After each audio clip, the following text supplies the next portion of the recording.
UGC net और SSC परीक्षा निमंते आज आउ केतेक संभाव्य प्रश्न उपर आलोचना करिबा। प्रथम प्रश्न स्नायु सन्यासी गल्प संकलनटी कहार? अच्युतानंद पति। द्वितीय प्रश्न अभिराम महापात्र नीलमणि साहुंकर केउं गल्पर चरित्र?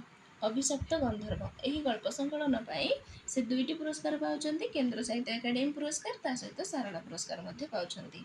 तृतीय प्रश्न मनोज दास तांकर केउं कृति पाई सारला पुरस्कार पाइछन्ति? धूम्राव दिगंत और अन्यान्य कहानी गल्प संकलन पाई। चतुर्थ प्रश्न प्रतिभा रायଙ୍କ शिलापद्म उपन्यासर विषयवस्तु कहा उपरे आधारित? कोणार्क मंदिर उपरे। पंचम प्रश्न फकीरमोहन प्रथम रचना केउंटी? राजपूतर इतिहास।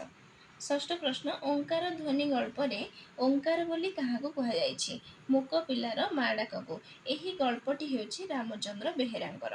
सप्तम प्रश्न भाषाक्षर गल्प संकलनटी काहार? पारमिता शतपथी। धन्यवाद।